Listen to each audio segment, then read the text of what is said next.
पे मेरा विजिट रहेगा, लेकिन लेकिन 50% लोग आज भी हिलकाका में रहते हैं, लेकिन उससे पहले मैं विद इन डेज जो है 3-4 दिन के अंदर ऑलरेडी आज आपसे बात करने से पहले ये तय हो चुका हुआ है कि हमने हिलकाका रोड पे विजिट कर। बिस्मिल्लाहिर्रहमानिर्रहीम। मैं आपका मेज़बान आफ्ताब आतिश टाइम्स ऑफ पुंछ के तमाम तर मुअज़्ज़ज़ सामीन का खैर मकदम करता हूँ।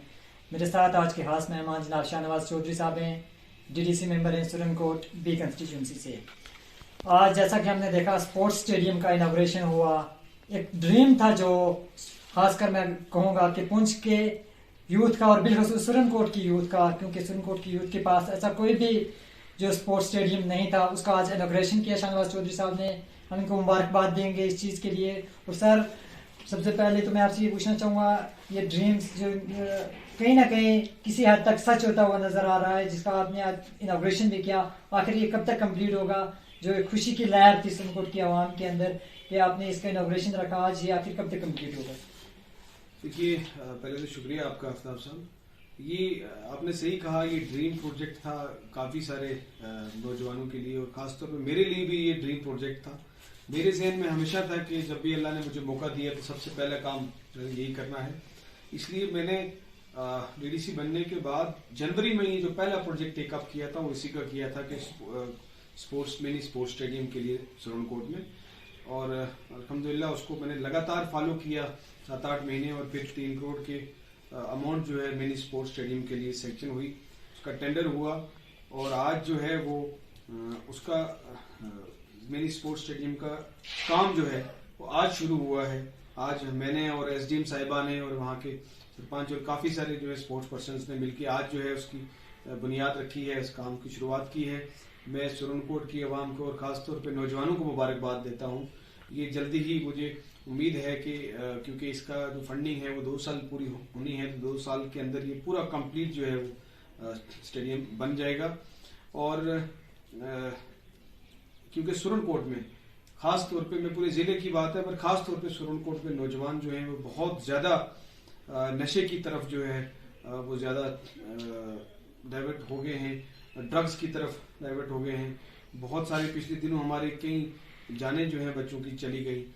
ये एक बड़ी बुराई है जो हमारे लिए सबसे बड़ा चैलेंज है इस वक्त समाज के लिए, और वो इसलिए भी था क्योंकि हमारे पास यहाँ अपॉर्चुनिटी नहीं थी, फैसिलिटीज़ नहीं थी, और फिर जो है वो एनर्जी जो है वो नेगेटिव साइड जो है यूथ की यूटिलाइज हो रही थी, कुछ करने को नहीं था एकेडमिक्स की तरफ। फिर कल्चर और स्पोर्ट्स जो है मेन एक ऐसी चीज़ें जिनकी तरफ अगर एनर्जी को इस तरफ लगाया जाए यूथ की, तो इन चीज़ों से, इन बीमारियों से बच सकते हैं। मगर बदकिस्मती से 60 साल से एक लंबा इंतजार था सुरनकोट के नौजवानों को कि कोई ऐसी जगह हो जहाँ ऐसी फैसिलिटी हो जहाँ वो अपने टैलेंट को यूटिलाइज करके कुछ सीख सकें और स्पोर्ट्स की तरफ जो है वो ज़्यादा से ज़्यादा हो सके। मगर वो ऐसी जगह नहीं थी, तो अल्हम्दुलिल्लाह वो जो है इंशाल्लाह जल्दी जो है वो ख्वाब पूरा होगा नौजवानों का। तो मुझे उम्मीद है कि आने वाले दिनों में ज़्यादा से ज़्यादा सुरनकोट के नौजवान जो हैं वो कल्चर की तरफ और स्पोर्ट्स की तरफ खास तौर पे जो है ज़्यादा से ज़्यादा अपने एनर्जी को यूटिलाइज करेंगे। और यहाँ इतना टैलेंट है, फिजिकल फिटनेस इतनी है कि आपने देखा पिछले दिनों राजौरी से और फिर जम्मू से हमारे 2-3 नौजवान निकल के जो है दुनिया में नाम किया है, IPL खेले हैं, इंडियन टीम में सिलेक्ट हो रहे हैं। तो यहाँ से भी उस तरह का टैलेंट है। ऐसी अपॉर्चुनिटी जब इंशाल्लाह मिलेगी, अच्छा स्पोर्ट्स स्टेडियम बनेगा, और फिर उसमें हम कोशिश करेंगे यहाँ अच्छे कोचेस वगैरह भी रहें, ताकि जो नौजवान हैं वो अलग अलग गेम्स में जो है वो न सिर्फ स्टेट को बल्कि देश को जो है वो रिप्रेजेंट करें और हमारा यहाँ का जो है नाम रोशन करें। सर, उसके बाद मैं थोड़ा सा आपकी कंस्टिट्यूंसी पे आना चाहूँगा। जैसा कि आपकी कंस्टिट्यूंसी में 3 विलेजेस को ट्राइबल जो है मॉडल विलेज का दर्जा मिला है। सबसे पहले तो मैं आपसे, जो क्रिटिक्स ने भी कुछ सवाल उठाए उसके बिना पर मैं आपको कुछ पूछना चाहूँगा कि आपने हाड़ी और डोडी को पहली प्रेफरेंस दी, इसके बिना पर कि मरोट में ज़्यादा आबादी थी ट्राइबल्स की। उसके अलावा मैं पूछना चाहता हूँ कि हिलकाका एक ऐसा इलाका है जिसकी मैं बार बार आपसे बात करता हूँ, वहाँ की 100% जो है वो ट्राइबल पॉपुलेशन है, तो इसके बारे में बताइएगा थोड़ा।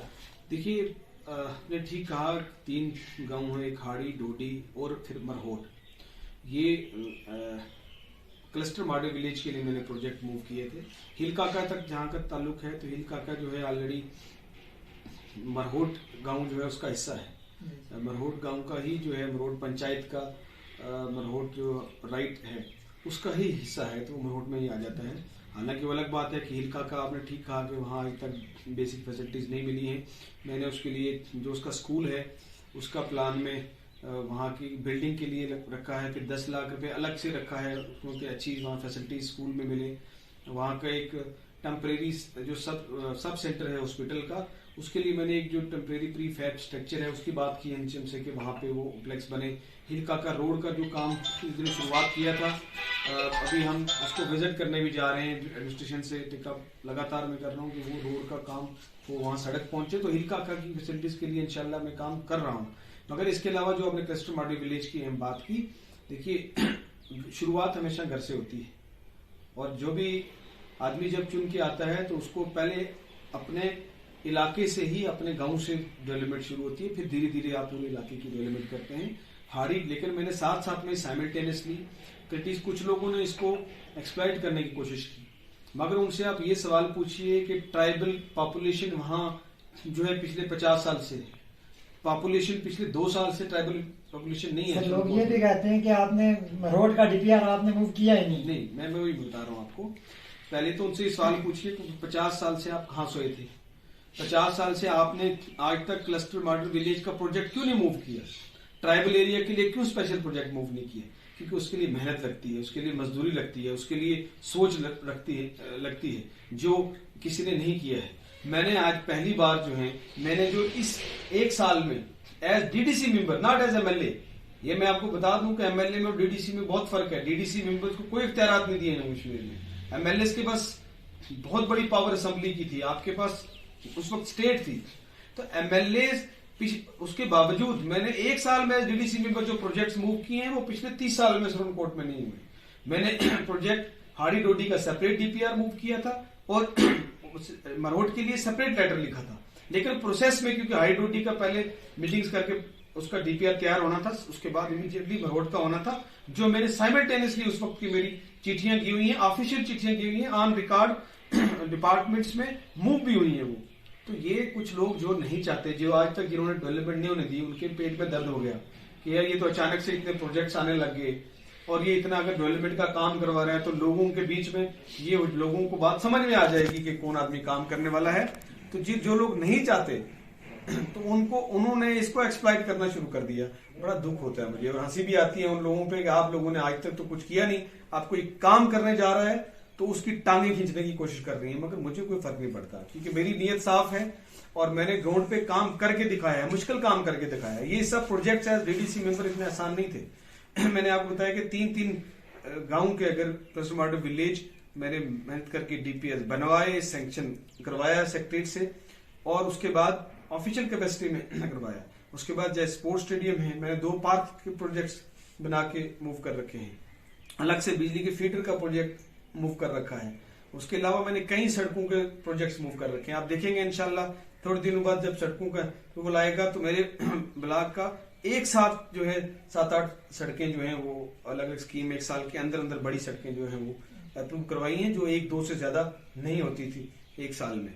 इसके लिए मेहनत लगती है। मैं यहाँ जहां अपनी कॉन्स्टिट्यूंसी में बैठता हूँ 15 दिन लोगों के बीच में रहता हूँ, 10 दिन में सेक्रेटरीट में घूम रहा होता हूँ, मैं अलग अलग डिपार्टमेंट्स के एचओडीज के पास घूम रहा होता हूँ, मैं कमिश्नर सेक्रेटरीज के पास घूम रहा होता हूँ, मैं एडवाइजर्स के पास घूम रहा होता हूँ, मैं सरकारी अधिकारियों के पास मीटिंग्स कर रहा होता हूँ जाके इन प्रोजेक्ट्स को मूव करने के लिए। और मैं बगैर किसी उसके हुए मैं जेब से अपने रिसोर्सेज लगा के, मैं किसी से रिसोर्सेज नहीं लेता हूँ, अपने जेब के रिसोर्सेज लगा के मैं दौड़ धूप करके ये प्रोजेक्ट्स अपने इलाके के लिए, इसके लिए आपके कमिटमेंट चाहिए, इसके लिए निष्ठा चाहिए, आपकी एक जबरदस्त जो है आपके अंदर एक जज्बा होना चाहिए कि आप काम करते हो, कि आपको ये मिशन पे काम करना है। तो एक मिशनरी एक विजन रख के मैं काम कर रहा हूँ अपने इलाके के लिए, मैं किसी लालच के लिए नहीं कर रहा हूँ। मैं आया हूँ, अगर अपने यहाँ मैं सियासत में बहुत देर से था, लेकिन मैं तंजीम की पॉलिटिक्स में था, मैं ऑर्गेनाइजेशन की पार्टी पॉलिटिक्स में था, मैं नेशनल लेवल पे इसमें काम किया। अब अगर मैं यहाँ आया हूँ तो मैं यहाँ वक्त जाया करने नहीं आया हूँ। मैं जितनी देर यहाँ लोगों ने जो एतमाद मुझ पे किया है वो मेरा फर्ज बनता है, मेरी जिम्मेदारी बनती है। और सबसे बड़ा आदमी का चेक जो है आदमी का कॉन्शियस रहता है। तो मैं अपने कॉन्शियस के सामने सर उठा के इंशाल्लाह हमेशा चलूंगा।